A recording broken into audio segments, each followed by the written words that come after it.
Hey, welcome back to No Hype Beer Reviews. Unless it's your first time, then welcome. Please consider subscribing. If you do, hit the notification bell, get all the updates. That's it for today's video. So I am about to do my ranking for the Bruery's 7 Days series, where it's basically Black Tuesday and Black Tuesday variants, okay? And you've probably, if you're watching this video, probably watched at least some of the videos, if not all of them that I've released. But I did the video where I kind of explained all 7 beers. Then I did each beer, released if it was a Monday beer, I released it on a Monday. Here we are doing the ranking on a Monday. So I am currently still drinking the Sunday one. It's off camera slightly, and maybe you'll see me sipping on it during this video. But I will start with, we should probably go least favorite, right, to favorite. That makes the most sense.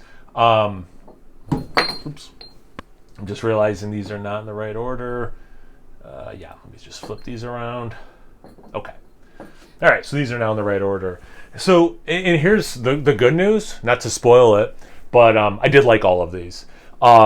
Some clearly more than others. And kind of, it's interesting, and I don't want to keep referencing Bourbon County, but like, you kind of got to think about the base, where the base ranks, if, you know, adjuncts, different barrels are adding. Like adding to the experience, or if you're like, yeah, like this is fun, but I'd rather have the regular. Like I think, if anything, the adjuncts are a distraction or whatever. Don't really be adding anything. This is different because it was a flat fee for all 7. Whereas, like, so I'm not factoring in price at all. It'd be impossible for me to do that because I don't know what they were thinking in terms of charging for each. Whereas sometimes, like with the Bourbon County, it's like, man, this one's like as good as a base and twice as much because they put some adjuncts in it. Well, I prefer the base then, you know? So it doesn't have any of that. Why am I talking about that right now? The one that I liked the least, but again, still did like, was Grey Monday, Bourbon Barrel Aged Imperial Stout with hazelnuts. I just didn't get hazelnuts. And like, I'm not an idiot. I knew it wasn't going to taste straight up like Nutella, but I was thinking with the chocolateness of the base stout, that bourbon, like, okay, that's a winning combination for me. And then some hazelnuts in there. And even as it warmed off camera, like at no point did I really get anything that was like particularly hazelnutty, let alone scratching that itch I had wanting it to kind of taste like Nutella. So still tasty beer, but certainly no better than the base Black Tuesday. So that's why it's my least favorite, but I still liked it. I would still gladly drink that again.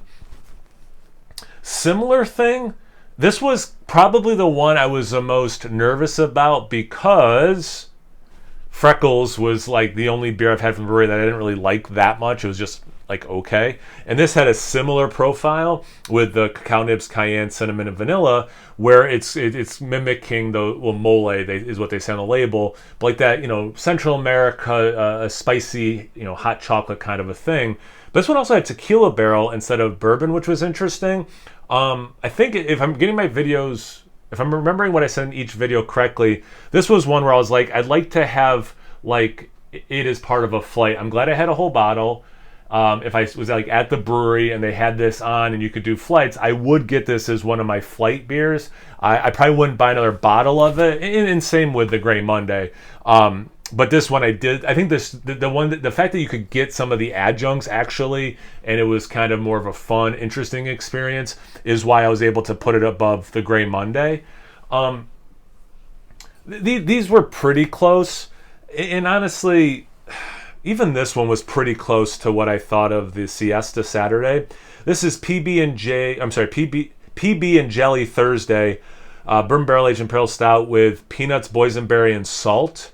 I did get a little bit of salinity, which I think did accentuate some of the flavor. The boysenberry, actually, I really liked in this beer quite a bit. It's not the only beer in this series that had boysenberries.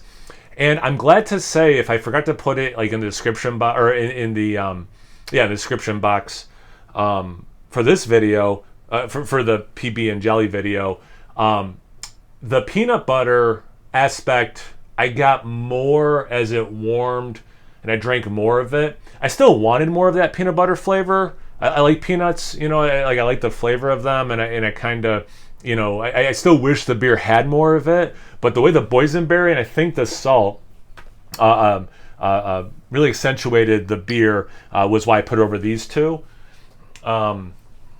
Then the one I just got done filming, and again I'm still drinking it off camera, is the Sunday that the label fell off, or like when I got it, the label was nowhere to be found. So at some point it either wasn't put on or it fell off.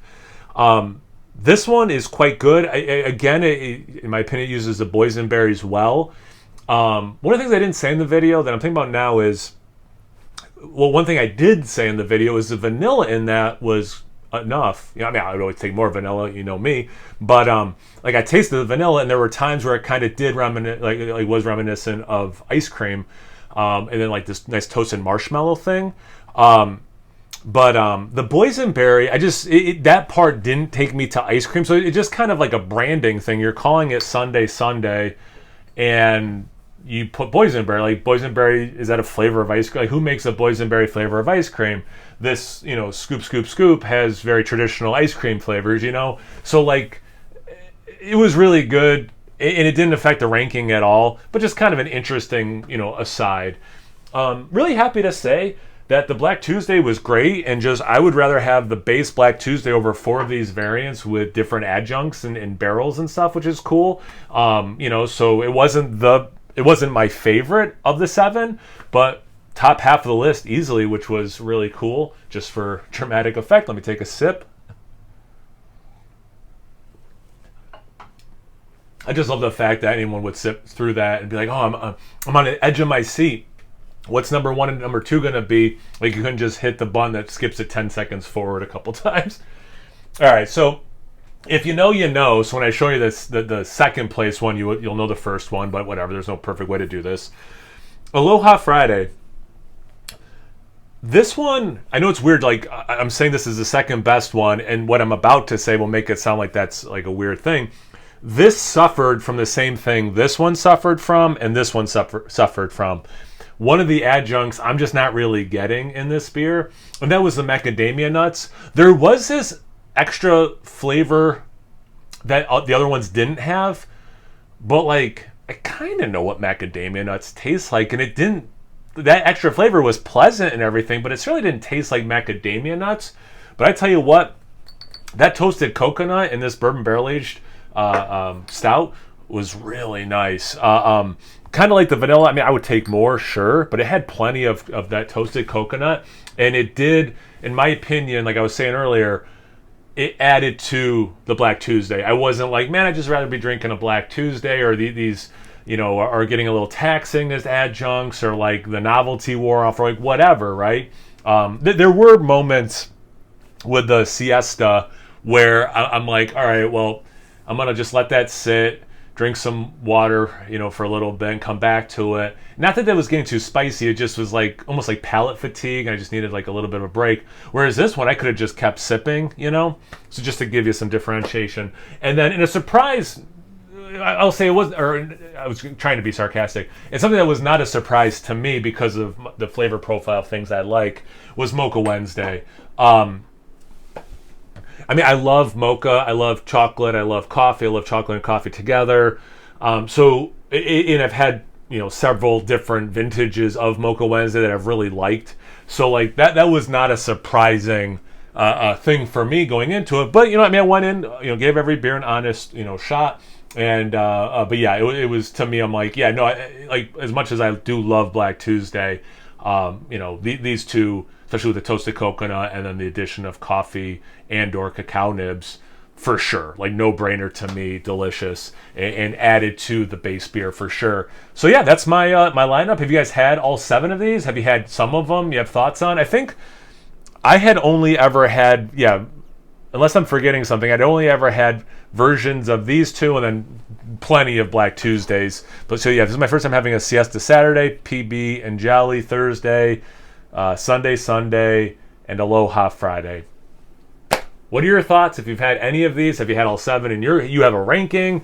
You like this theme week and you're like, man, yeah, you should do more theme weeks, come up with topics for themes, whatever. Comment section below. Let's get a conversation going. Once you're done doing that, make sure you check me out on Instagram and Untapped. It's No Hype Beer Reviews in both those places. Please like, comment, subscribe, and most importantly, imbibe. Cheers, everyone.